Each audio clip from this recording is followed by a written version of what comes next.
A simple woman was humiliated in military training until her back tattoo made the commander salute her. Everyone at Fort Griffin thought Maria Lopez didn't belong. She was quiet, small-framed, always wore second-hand boots. No military background, no fancy recognitions, just a woman from a farming town in New Mexico who wanted to serve her country. From day one, they mocked her. "Hey Grandma, you sure you signed up for the right boot camp? She'll be out in a week." Even her drill sergeant, Master Sergeant Klein, gave her a hard time. "You're not cut out for this, Lopez. You should be home knitting or something." But Maria didn't flinch. She trained harder than anyone, ran with blisters, carried the heaviest packs, stayed late to clean rifles and study combat drills. Still, her fellow trainees pushed her aside. Then came the Live Fire Confidence course, a brutal test where recruits crawled under barbed wire while live rounds cracked above them. Mud, fear, and adrenaline mixed in every inch of that trench. Midway through, the squad hit a panic point. One of the new recruits froze, and no one knew what to do. Chaos erupted, except Maria. With calm precision,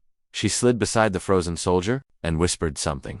She took command, directing others to flank and cover. Her movements were surgical, tactical, familiar, like someone who had seen real combat before. When they finally made it through, Master Sergeant Klein pulled her aside. "Furious? You broke formation, you gave orders. Who the hell do you think you are?" Maria said nothing, just turned around and started taking off her jacket. The squad gasped. Tattooed across her back, from shoulder to hip, was the unmistakable insignia of the Ghost Dagger Uniton Elite Black Ops team, so classified. Most soldiers only heard of it in rumors. The air went cold. Master Sergeant Klein stepped back. "Where did you get that?" he asked, eyes wide. Maria turned, eyes calm. "Afghanistan, Helmand Province, Operation Iron Gate." Klein's face drained of color. Everyone had heard of Iron Gate on OP, so deadly only one member of Ghost Dagger made it out alive. Maria, without a word. The sergeant straightened up and saluted. From that day forward, no one doubted Maria Lopez. She didn't need to speak. Her silence carried stories only warriors understood. She wasn't just a recruit anymore, she was the legend among them.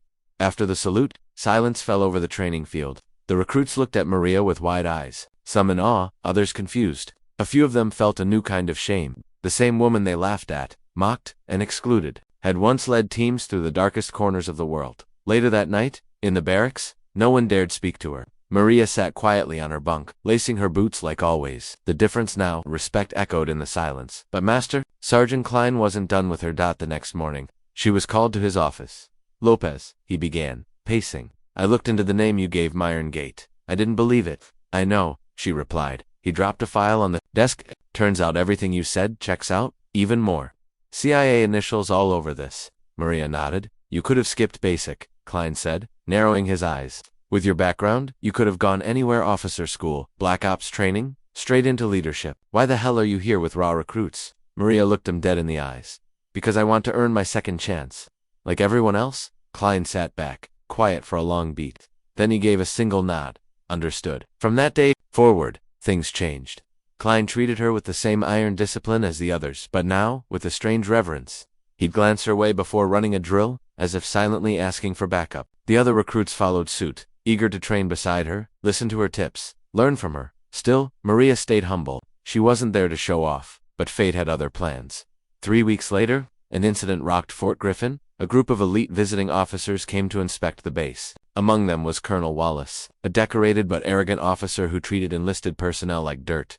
During a live field simulation, Wallace decided to test the recruits by altering the plan mid-operation without warning the trainers. A cruel trick, one that put the whole exercise at risk. Recruits panicked, the fake enemy force overwhelmed them. People froze, some broke formation. Wallace smirked. "Let's see if anyone's got spawn." "Yeah," he muttered. Then Maria stepped forward. In under 10 seconds. She assessed the chaos and started barking. Orders, clear, tactical, controlled. She flanked the enemy, regrouped the trainees, and neutralized the situation with stunning precision. When the dust settled, Wallace marched over, face red. "Who authorized you to take command?" Maria said nothing. Klein, who had witnessed it all, walked up and stood beside her. "Sir," he said firmly. "I did."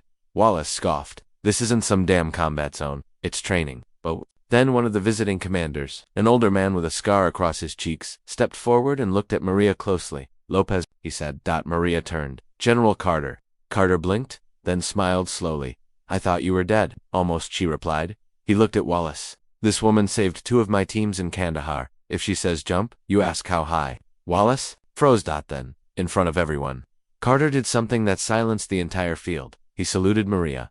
From that day forward, Maria Lopez was no longer just a recruit. She became a mentor, a symbol, a living legend walking among the ranks. Young women who once felt invisible in uniform now walked taller because of her.